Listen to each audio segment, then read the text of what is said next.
26 political murders हुए हैं पश्चिम बंगाल में। और किन लोगों को मारा गया? चुने हुए प्रतिनिधियों का। बंगाल एक के बाद एक इलेक्शन खत्म हो रहा है और बंगाल का लॉ एंड ऑर्डर परिस्थिति बदतर से बदतर होते जा रहा है। लास्ट 50 years from 1967 से, if we take from 1967, there has been an unstable atmosphere in Bengal politically. Birbhum का जो वारदात है, इसमें माटी भी जला, माँ को भी जलाया गया और मानुष भी वहाँ जलाया गया। टीएमसी के वहाँ जो सरदार हैं, जिलाध्यक्ष जो हैं अनुब्रत मंडल, वो एकदम हिंसात्मक राजनीति का पराकाष्ठा है। टीपू सुल्तान मस्जिद के इमाम फतवा जारी कर रहा है, इमाम एसोसिएशन के प्रेसिडेंट फतवा जारी कर रहे हैं। The BJP government has not dismissed a single state government because our entire 50 years struggle while being in the opposition, one of the issues against which we have struggled is also the irrational motivated application of Article 356. The larger question is that what is it कि बंगाल में ये ऐसा हो सकता है कि आपका democratic choice जो है उस पे मैं बाधा दूंगा, you can not express that choice.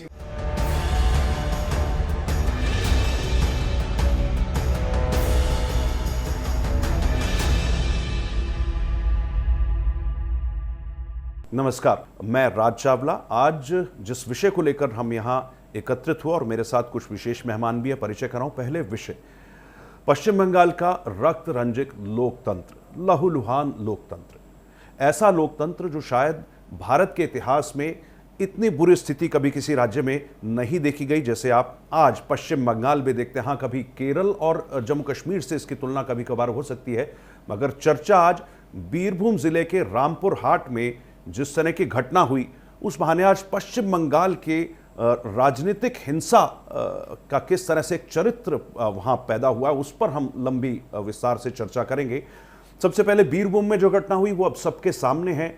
एक घर के अंदर बंद करके बाहर से ताले लगाकर और जिस तरह से आग लगा दी गई, जिंदा लोगों को जल जाने दिया गया, जिंदा लोगों को जलाकर मार डाला गया। घटना जिसने भी सुनी शायद मन आत्मा चीत्कार कर उठा।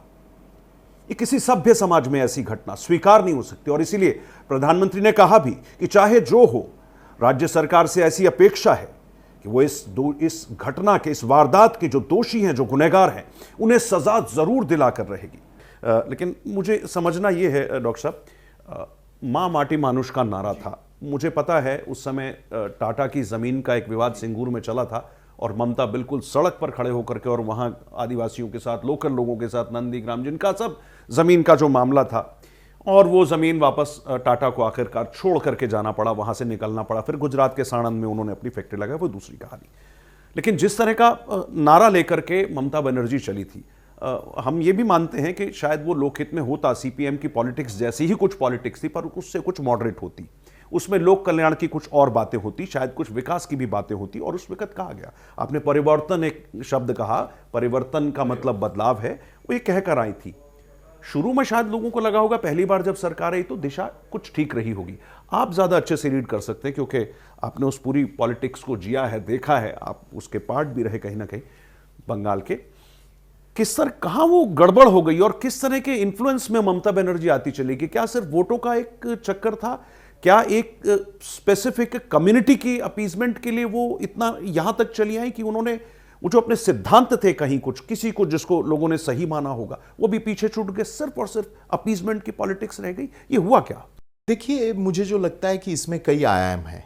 एक तो आपने माँ माटी मानुष का याद दिलाया।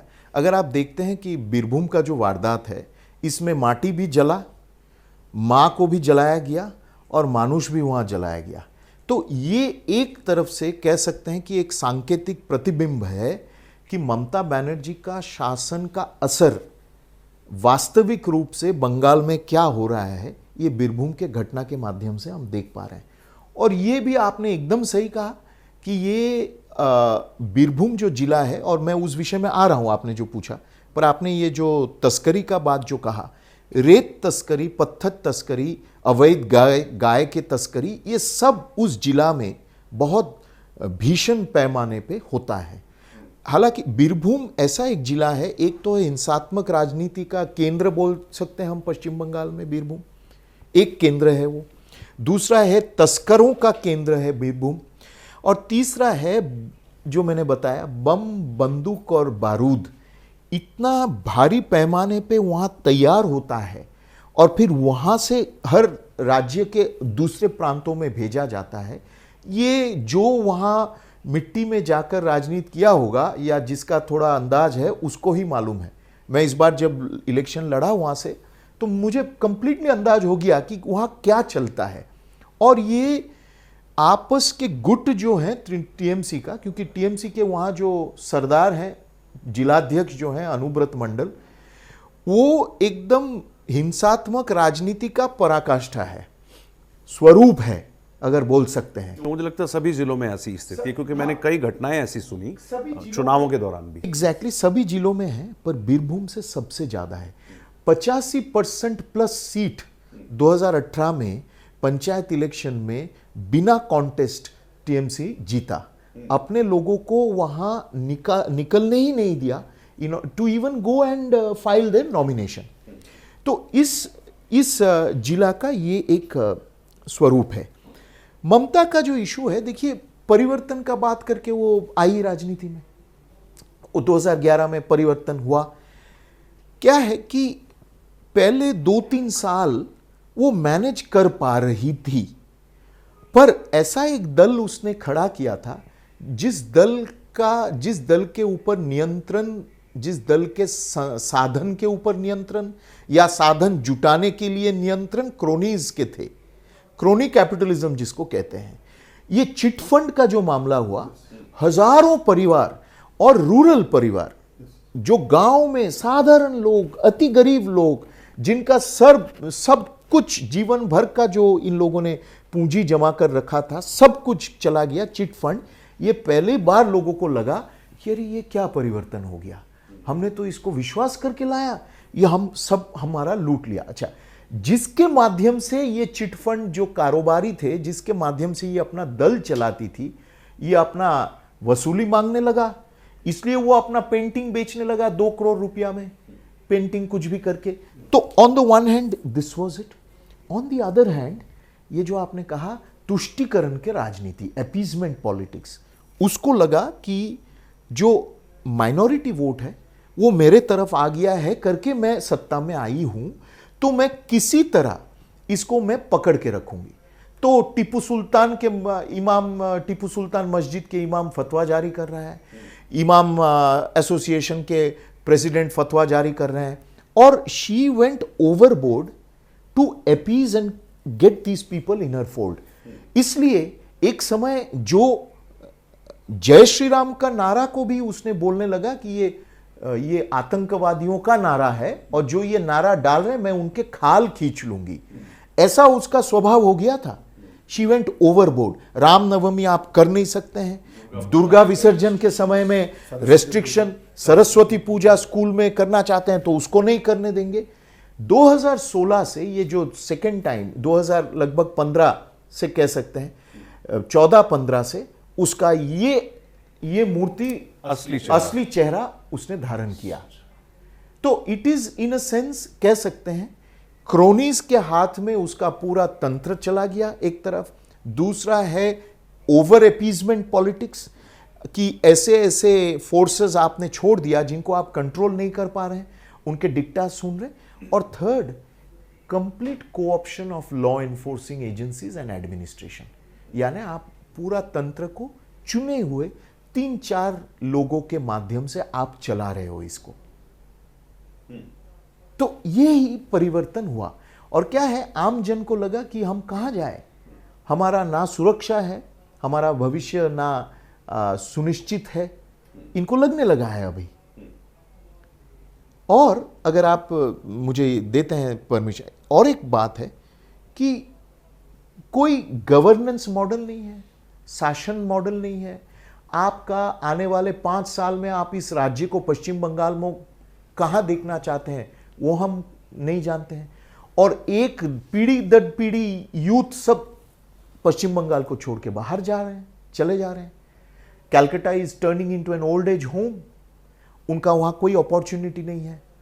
आप सूरत में जाइए, आप कर्नाटक बेंगलोर में जाइए, आप चेन्नई में जाइए, आप मदुरई में जाइए, कोयम्बटूर में जाइए, सारे बंगाली वहां है, वहां काम कर रहे हैं. वहां इतने ज्यादा बंगाली लोग, क्योंकि उनका वहां कोई अपॉर्चुनिटी नहीं है पश्चिम बंगाल में.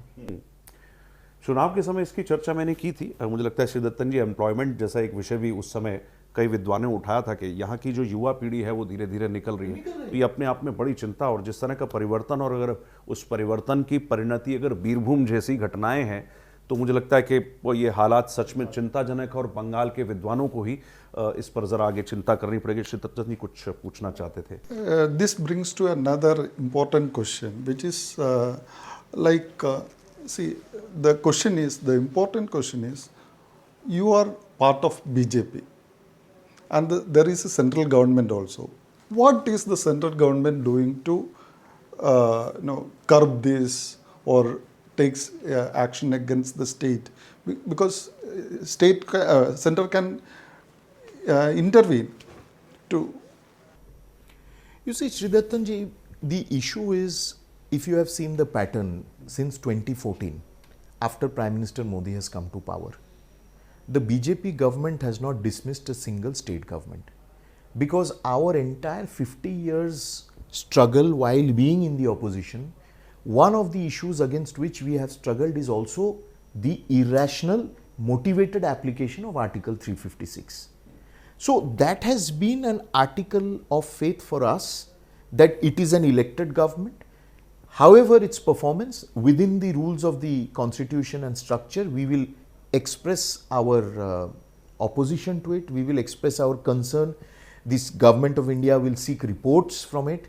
Will like the Prime Minister आपने mention किया, कल प्रधानमंत्री जी ने चिंता जताया. NCPCR भी, Women Commission भी, and then they offered in the High Court that CBI जांच के लिए हम तैयार हैं. So that can, and interestingly is, ये बीरभूम के घटना में आप देखिए परिवार के लोग जो हैं, if you listen to them, if you listen, ये अनिस खान का जिसका हत्या हुआ एक महीना पहले, एक स्टूडेंट था, उसको छत से फेंका गया. He was thrown from the terrace and killed. The interesting thing is that the families are demanding CBI probe.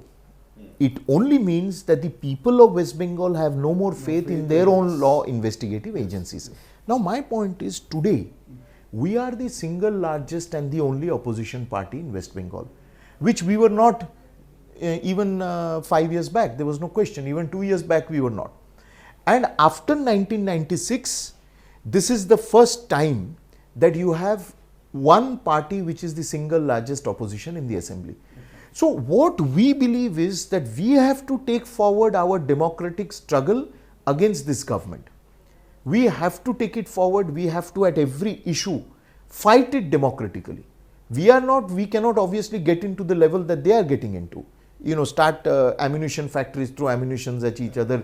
The BJP, the Janasangh has grown up through a democratic fight. But I think, I believe कि ultimately that the people of the state are beginning to come round to this view, that because they are seeing Uttar Pradesh, they are seeing Gujarat, they are seeing Uttarakhand, they are seeing Madhya Pradesh. So they realize that BJP is a much more credible alternative, governance alternative to what they are seeing in West Bengal.